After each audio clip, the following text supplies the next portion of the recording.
మేడ్చల్ జిల్లా గుండ్లపోచంపల్లి మున్సిపాలిటీ పరిధిలో ఏర్పాటు చేసిన వన మహోత్సవ కార్యక్రమాన్ని చైర్పర్సన్ మద్దుల లక్ష్మీ శ్రీనివాస్ రెడ్డి ఆధ్వర్యంలో నిర్వహించారు. ఈ కార్యక్రమానికి ముఖ్య అతిథిగా మల్కాజ్గిరి ఎంపీ ఈటెల రాజేందర్, మేడ్చల్ ఎమ్మెల్యే చామకూర మల్లారెడ్డిలు హాజరై మొక్కలు నాటారు. ఈ సందర్భంగా మేడ్చల్ ఎమ్మెల్యే చామకూర మల్లారెడ్డి మాట్లాడుతూ భారతదేశంలోనే ఎక్కడా లేని పచ్చదనం తెలంగాణ రాష్ట్రంలో ఉందని తెలిపారు. మాజీ సీఎం కేసీఆర్ తెలంగాణ రాష్ట్రంలోని ప్రతి గ్రామంలో నర్సరీలు ఏర్పాటు చేసి హరితహారం పేరు మీద మొక్కలు నాటారన్నారు. తెలంగాణ రాష్ట్రంలో ప్రతి గ్రామానికి త్రాగునీరు, సాగునీరు అందించిన ఘనత మాజీ ముఖ్యమంత్రి కేసీఆర్కే దక్కుతుందన్నారు. చేపలు పంపిణీ కార్యక్రమంతో బెస్త సంఘం వారు ముదిరాజు కులస్తులు ధనికులు అయ్యారని తెలిపారు. ఇప్పుడు ఎక్కడ చూసినా కరువే ఏర్పడిందని, వర్షాలు పడటం లేదని, ప్రజలంతా ఇబ్బందులు పడుతున్నారని ఆవేదన వ్యక్తం చేశారు. అదేవిధంగా రాష్ట్రంలో జరుగుతున్న కుక్కల దాడులపై ప్రతి మున్సిపాలిటీలో, గ్రామాల్లో ప్రత్యేక సమావేశాలు ఏర్పాటు చేసి కుక్కల దాడులు జరగకుండా చర్యలు తీసుకోవాలని అధికారులకు సూచించారు. అనంతరం మల్కాజ్గిరి ఎంపీ ఈటెల రాజేందర్ మాట్లాడుతూ మనిషి మనుగడకు చెట్లు అవసరమని, మొక్కలు నాటాల్సిన బాధ్యత ప్రతి ఒక్కరిపై ఉందన్నారు. వాతావరణం కాలుష్యం మూలంగా మనిషి భరించలేనంత ఇబ్బందులకు గురి కావాల్సి వస్తుందన్నారు. అదేవిధంగా చిన్నారులపై జరుగుతున్న కుక్కల దాడులను అరికట్టాల్సిన బాధ్యత ప్రభుత్వంపై ఉందన్నారు. ఇటీవల జవహర్ నగర్ లో ఓ బాలుడిపై జరిగిన కుక్కల దాడిపై ఆవేదన వ్యక్తం చేశారు. ఈ కార్యక్రమంలో Gundlapochampally municipality chairperson Maddula Lakshmi Srinivas Reddy, vice chairman Prabhakar, commissioner Srihari, కౌన్సిలర్లు బాలరాజు, అమరం సరస్వతి మోహన్ రెడ్డి, హంసారాణి, కృష్ణాగౌడ్, దొడ్ల మల్లికార్జున్, చింతా పెంటయ్యలతో పాటు తదితరులు పాల్గొన్నారు. 28 రాష్ట్రాలలో దేశంలో ఎక్కడ లేని విధంగా అభివృద్ధి అంటే మన తెలంగాణ. ఎక్కడ చూడు ఈ ఊర్లే 5 ఎకరాలు పెట్టి మంచి రిజర్వాయర్ లక్షల కోట్లు తాగునీరు కోసం. ఏ ఊరికి ఏ మున్సిపాలిటీకి ఎక్కడ చూసినా రిజర్వాయర్, ఎక్కడ చూసినా మినరల్ వాటర్, ఫిల్టర్ వాటర్ ప్రతి ఇంటికి ఇట్లా నల్ల ఇప్పితే గలగల గలగల గలగల 46,000 చెరువులు. ఎప్పుడు చూసినా మే నెలలో చూసినా ఎప్పుడు కలకల కలకలలు ఆడుతుండే. ఎక్కడ చూసినా మనం చేపలంటే ఆంధ్రాలో చూస్తుంటే, ఆంధ్రకెళ్ళి వస్తుండే, గోవాకెళ్ళి వస్తుండే, ఆడికెళ్ళి వస్తుండే. కానీ ఇప్పుడు మొన్నటిదాకా మా ప్రభుత్వం ఉన్నన్ని రోజులు, బీఆర్ఎస్ ప్రభుత్వం అన్ని దూరాలు 10 కిలోల చేపలు, 15 కిలోల చేపలు, బెస్తోళ్ళు, ముదిరాజులు ధనవంతులైపోయి రోజు 10,000 సంపాదించి. అసలు డబ్బు కనిపిస్తలేదు, ఆ చెర్లలో నీళ్లు కనిపిస్తలేవు, ఆ చేపలు కనిపిస్తలేవు.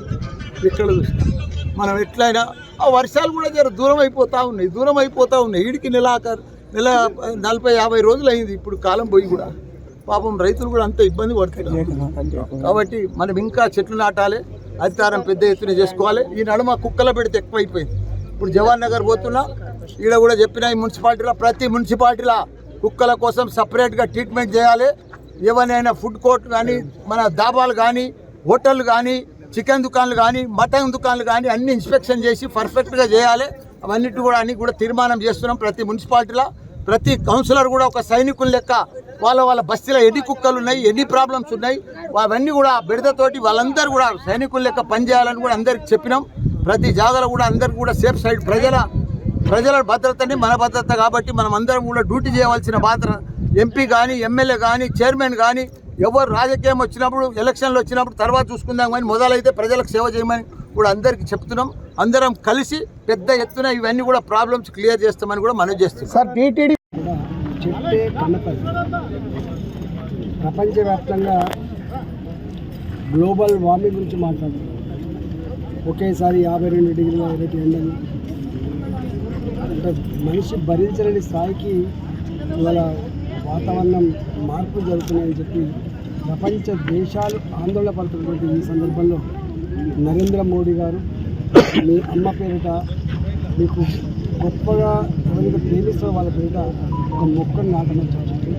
తెలంగాణలో అనాదిగా మొక్కలు నాటుతున్నంత గొప్పగా కాపాడడంలో కానీ, వాటికి అన్ని రకాల సౌకర్యాలు కల్పించడంలో ఇక్కడ విఫలమవుతా ఉంది.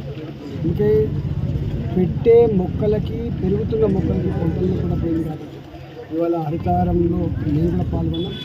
మొక్కలు పెట్టడం కాదు, వాటి పెంచడానికి ఏ సౌకర్యాలు కావాలో ప్రొవైడ్ చేయాల్సిందిగా నేను కోరుతాను.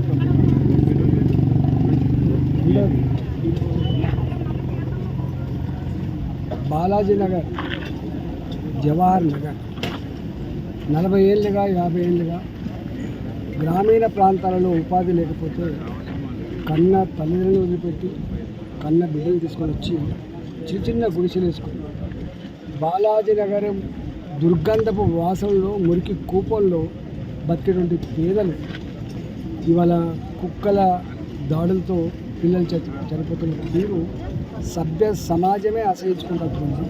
ఇవాళ యావత్ మహిళా లోకం కన్నీళ్ళు పెట్టేది. అక్కడ పోయి చూస్తే పాలక మండలి ఉన్నప్పటికీ ప్రభుత్వ అధికారులు ఉన్నప్పటికీ కూడా అక్కడ బెల్ట్ షాపులతో మొత్తం